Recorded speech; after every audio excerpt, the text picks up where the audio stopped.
Bismillahirrahmanirrahim. Assalamualaikum warahmatullahi taala wabarakatuh. Wal 'asri. Innal insana lafi khusr. Illal ladzina amanu wa 'amilus solihati wa tawassaw bil haqqi wa tawassaw bis sabr. Ini salah satu surah yang aku pegang lah. Itu dengan maksud dia, demi waktu, sesungguhnya manusia itu berada dalam kerugian. Sesungguhnya manusia itu dalam kerugian. Dan kecuali mereka yang berpesan-pesan dengan sabar dan dengan kebenaran. Dan sebenarnya apa yang aku usahakan ni, termasuk dalam video-video apa yang lepas apa semua, itu adalah berasaskan kepada surah yang aku pegang ni lah, InsyaAllah. Okay. Jadi sekarang ni aku dekat sekejap. Dekat Malaysian Grocery, kedai Malaysian Grocery. So aku kena ada kuih kasturi dengan kopi jantan. Lama tak kena kopi jantan ni kan. Dia tak boleh selalu, sekali-sekali tu okey lah kan. Tapi sebab apa kali ni aku duduk lagi dekat Malaysian Grocery ni, sebab apa? Sebab sebenarnya aku nak mengambil semangat budak-budak ni lah, anak-anak muda Malaysia yang datang merantau ke Australia ni, dan boleh buka kedai. Actually yang dekat Punchbowl ni, ini yang mula-mula lah. Kedai Malaysian Grocery yang pertama. Lepas tu dekat Griffith Victoria ada satu lagi kedai Malaysian Grocery juga. Tapi menurut diorang tu bukan diorang punya lah, tapi guna nama yang sama, iaitu Malaysian Grocery. Cuma yang buka tu kawan diorang lah. So apa yang dan sebenarnya aku nak bercerita pasal koperasi ni kan. Kenapa, apa relevan dia, apa kaitan dia koperasi dengan Malaysian Grocery ni? Sebab apa yang macam yang aku cakap hari tu, salah satu kenapa kedai kekuatan Malaysian Grocery ni adalah sifat permuafakatan dan kerjasama anak-anak muda Malaysia, sehingga boleh perniagaan ni wujud dan bertahan kan. Dan macam aku datang sini pun aku beli kuih, kena kopi apa semua kan. Itu sebenarnya pun salah satu tanda sokongan kan. Aku boleh je minum kat mana-mana kedai kan. Macam kat kedai Paradise, Grand Paradise, yang aku kena stay dekat Grand Paradise tu pun dekat Lakemba kan. Jadi aku datang minum kat sini, itu pun salah satu tanda sokongan aku pada perniagaan diorang kan. Jadi sebab koperasi ni kalau kat Malaysia ni dia tertakluk di bawah Suruhanjaya Koperasi Malaysia kan. Adalah dia punya akta-akta koperasi, apa akta penubuhan, akta-akta yang melibatkan penubuhan dia apa semualah. Jadi itu aku pun tak adalah nak jelaskan kat sini kan. Tapi kita ambil dia punya intipati dia daripada penubuhan koperasi ni, dan apa dia punya kaitan dia dengan pembangunan ummah. Maksudnya pembangunan ummah ni pembangunan ekonomi umat Islam kan. Sebab koperasi ini adalah dia satu entiti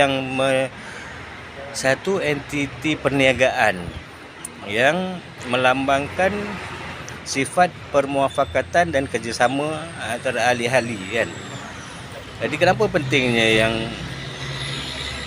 koperasi ni termasuk dalam plan yang aku cakap, kalau lah katakan ditakdirkan aku jadi wakil rakyat dekat Ijuk kan. Itu semua itu atas aku boleh cakap je, aku boleh usaha, aku boleh bagi tahu apa semua, tapi semuanya itu bergantung kepada macam mana respon orang Ijuk lah kan. Tapi kalau tak cakap, macam mana dia orang nak tahu kan. Jadi kalau aku tak cakap aku nak bertanding, macam mana orang kampung nak tahu kan. Lepas tu Kalau setakat cakap je nak bertanding, lepas tu cuma itu je. Jadi dia persoalan yang kedua timbul, bila kau jadi wakil rakyat tu kau nak buat apa?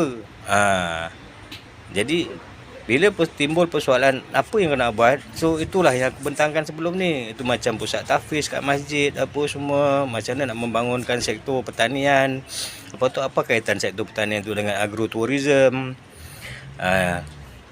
Lepas tu apa kaitan dia pula dengan kelab bola sepak? Apa kaitan dia dengan koperasi? Apa kaitan dia dengan kedai masjid?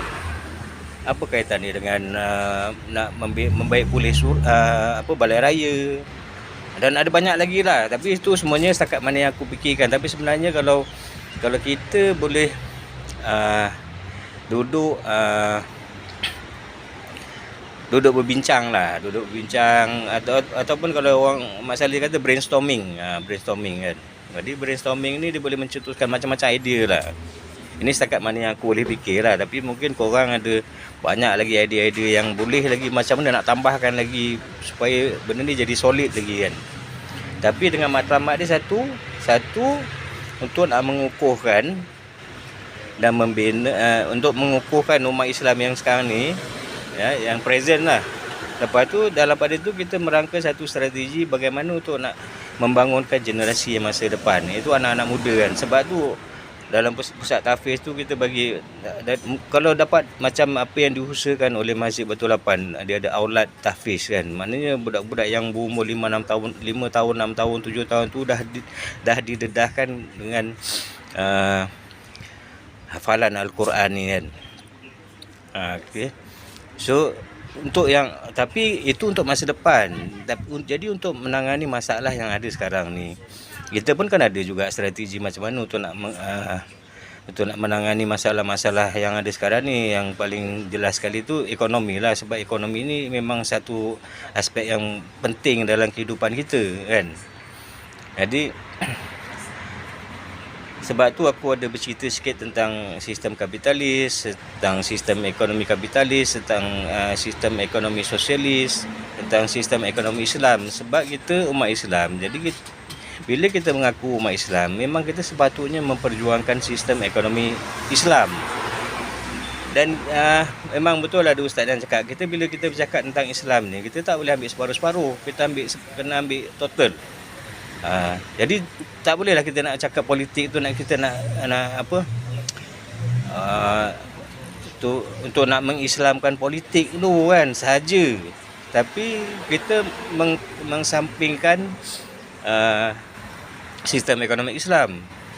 Jadi sebab Islam ni adin kan, adin is the whole kan. Dia adalah satu cara hidup keseluruhan bagi manusia yang Allah suruh kita jalankan lah. Dan macam mana kita nak laksanakan. Jadi Al-Quran tu adalah dia punya manual dia, panduan kan. Al-Quran dan hadis kan. Al-Quran tu yang sumber yang utama. Lepas tu hadis ni adalah untuk nak menyokong Al-Quran. Itu pandangan aku lah. Jadi kalau salah tu minta tolong dibetulkan lah. Jadi tu yang sebab tu macam koperasi ni kan. Sebab dan bukanlah maksudnya kita kena tubuhkan satu koperasi yang baru. Sebab apa yang macam aku cakap itu, sebelum aku pergi ke Korea itu pun aku dah ada tubuhkan satu koperasi pembangunan hijau.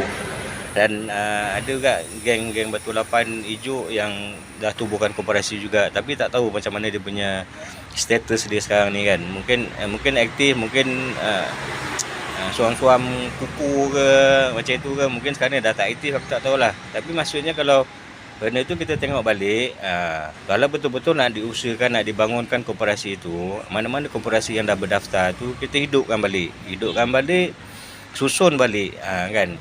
Jadi kalau kata nak diaktifkan pun, aku pun tak adalah aku nak katakan aku yang nak menerajui koperasi tu kan.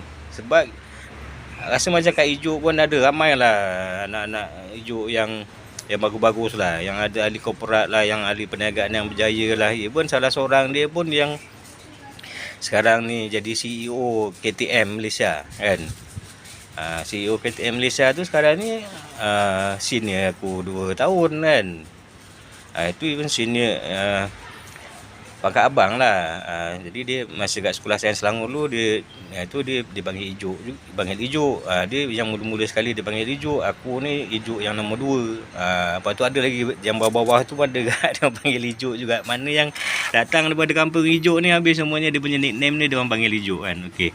Okey, balik pada koperasi ni. Jadi macam mana kita nak tubuhkan? Sebab koperasi ni adalah pengumpulan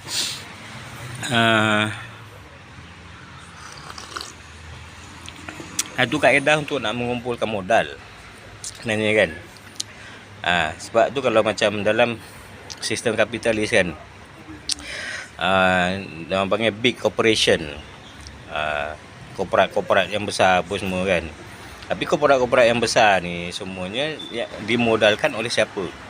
Jadi pemodal yang masukkan modal untuk nak menggerakkan big corporation ni siapa kan. Jadi kalau banyakkannya orang-orang kaya lah. Lepas tu dia orang, dan macam-macam lah dia punya motif dia. Motif utama dia mestilah nak buat keuntungan. Sebab tu kadang-kadang dia orang develop satu company, lepas tu dia senaraikan dalam bursa saham apa semua. Lepas tu dia orang jual share dia orang, dia ambil keuntungan kat situ lah kan. Tapi macam mana dengan orang-orang yang orang kampung lah, senang cerita lah, yang tak ada duit banyak kan. Jadi kalau pada aku koperasi ni lah satu entiti yang terbaik sekali lah. Sebab kalau macam orang kampung kan, kalau nak invest pun mungkin setakat 1,000, 2,000, 10,000, 20,000, sikit-sikit macam tu kan. Apa yang boleh buat? Jadi kalau katakan macam kita tubuhkan koperasi, contohnya lah ada 1,000 ahli, ada 1,000 ahli. Lepas tu setiap orang tu masuk saham lah, masuk saham atau saving ke. Contohnya ada 1,000 ahli, 100 orang, 100 ringgit seorang. Kalau 100 ringgit seorang, berapa jumlah yang terkumpul? Dah 100,000. 100,000 tu dah boleh buka satu bengkel motor ke macam tu kan. Ataupun kalau ada salah seorang ada yang idea dalam kalangan 1,000 orang tu ada idea yang bagus kan, tu buat perniagaan. Jadi modal tu boleh didamkan dekat situ, diletakkan dekat situ, jadi bisnes tu jalan. Jadi yang lain-lain tu cuma dia menyumbangkan modal untuk nak membangunkan satu perniagaan yang lain kan. Dan kalau apa yang aku nampak macam koperasi ni, kalau contohnya lah macam koperasi Ijuk ni yang aku cadangkan ni lah kan, apa yang boleh buat? Salah satu dia punya aktiviti perniagaan yang dia boleh buat, contohnya dia membangunkan tanah-tanah orang kampung ni, mana yang terbiar ke kan, ataupun nak dibangunkan jadi satu kawasan perumahan ke, ataupun nak katakan ada satu puak ni dia ada tanah tapi dia tak ada anak kan. Jadi boleh juga diwakafkan kepada koperasi, dan koperasi pula akan bangunkan tanah tu untuk nak tanam tu, contohnya jadi ladang keladi ke, tanam keladi ke, tu pun jadi satu penghasilan juga kepada koperasi. Kalau nak bagi lagi canggih lagi, nak tanam anggur pun boleh kan. Itu pun jadi satu penghasilan kepada koperasi. Jadi wak ni dia wakafkan tanah dia kepada koperasi, dan koperasi akan develop tanah tu ikut macam mana lah kan, bergantung pada keputusan. Jadi macam siapa yang akan mengetuai koperasi ni tu, kita boleh pilih lah dalam kalangan anak-anak Ijuk ni yang sedikit pandai, yang memang ahli dalam perniagaan apa semua, yang pandai mengurus apa semua. Kita lantik dia dan letakkan dia jadi mungkin permulaan jadi pengurus lah. Tapi jadi bila dah besar nanti boleh lah jadi, naikkan taraf dia jadi CEO kan. Katalah sampai satu peringkat tu ada banyak anak-anak syarikat yang ditubuhkan bawah koperasi ni, jadi boleh dia naikkan taraf dia jadi CEO kan. Lepas tu bila dah develop anak-anak syarikat ni apa semua tu akan memerlukan kaki tangan, memerlukan pekerja. Jadi secara tak langsung, bukan secara tak langsung lah, directly lah, dari secara terus, benda ni akan mewujudkan peluang-peluang pekerjaan untuk orang kampung dan juga anak-anak yang masa depan lah kan. Dia dalam mengembangkan perniagaan, mewujudkan peluang-peluang pekerjaan. Sebab sekarang ni apa yang aku nampak, kita terlalu bergantung kepada pelaburan daripada luar. Kita ada yang berbangga lah, kononnya Malaysia ada foreign investment 7 bilion lah. Tapi kat situ berapa peluang pekerjaan yang dihasilkan kat situ kan. Dia tak cerita, dia cuma cerita sebab nak menunjukkan kehebatan foreign investment ni. Tapi foreign investment ni apa? Dia bukannya baik, bukannya semuanya baik kan. Investor daripada luar, dia masukkan duit dia. Apa tujuan dia? Dia untuk nak ambil keuntungan kan. Okey. Dan tak mustahil juga kalau katalah macam koperasi hijau ni, kalau betul-betul diuruskan dengan baik, dengan amanah, dengan jujur, dengan telus apa semua, kalau boleh dapat generate income lah, boleh generate capital yang besar, tak mustahil nanti satu hari nanti dong satu koperasi ni boleh beli, katakanlah ada estate kat depan rumah arwah bapak aku yang kat hijau tu nak dijual kan. Situ ada 500 ekar. Kalau koperasi ni ada banyak duit kan, ataupun boleh dapat facilities kewangan daripada bank negara apa semua tu, nak beli estate tu kan. Sekarang ni estate tu milik orang asing, kalau tak silap aku sekarang ni dah milik syarikat daripada Singapura. Jadi kalau koperasi ni dapat beli estate tu, maknanya kampung hijau tu dah dapat dibesarkan lagi, ditambahkan lagi 500 ekar, dan dia boleh jadi satu land bank lah, senang cerita. Satu land bank nanti kan, tu nanti bolehlah dipikirkanlah macam mana apa yang nak buat dengan tanah tu, sama ada nak dikekalkan pada pertanian ke, ataupun katakan okey kat situ nak buat projek-projek ternakan ayam, ternakan lembu, ladang-ladang yang besar, ladang-ladang pertanian apa semua, nak tanam jagung ke, tanam jagung yang untuk makanan haiwan apa semua tu kan. Jadi kalau 500 ekar, bayangkan 500 ekar tu macam-macam boleh buat kat situ kan. Bela lembu boleh, bela kambing boleh, buat ladang ternak ayam pun boleh. Lepas tu nak tanam jagung-jagung untuk makanan, untuk jadikan makanan ayam ni apa semua kan. Tu pun boleh kan. Nak buat satu kilang memproses makanan ternakan pun boleh kat situ kan. Banyak sebenarnya yang boleh buat dengan koperasi ni. Cumanya sebab itulah, kita kebanyakan daripada kita, aku rasa lah, sebab bila nampak peluang tu apa semua tu, lebih kepada untuk macam mana dia nak dapat keuntungan untuk diri dia sendiri kan. Sebab apa? Nak menunjukkan yang kejayaan dia tu membangun bisnes dia secara perseorangan apa semua kan, supaya orang pandang tinggi sebab dia hebat, dapat membangunkan syarikat yang besar kan. Tapi kalau digunakan dia punya keahlian tu untuk masyarakat, rasa dia tak rugi pun kan. So itulah salah satu aku punya visi dan misi dan ambisi lah, senang cerita kan. Adik aku boleh bercakap je, tapi korang kalau yang dengar tu dapat faham apa yang aku nak sampaikan ni, cubalah. Aku harap tolong sebarkan supaya lebih ramai lagi yang lebih faham dengan situasi kita sekarang ni, sebab banyak dia punya cabaran-cabaran yang lebih besar lagi yang akan datang. Dan sekarang ni pun kita dah nampak dah contoh dia macam tu lah, gerakan rainbow apa semua tu kan. Itu kita boleh je nak katakan itu satu agenda politik lah untuk nak macam-macam lah kan. Tapi sebenarnya pada aku itu adalah satu ancaman kepada kemanusiaan dan manusia lah. Jadi itulah. Ini pun dah 18 minit. Assalamualaikum.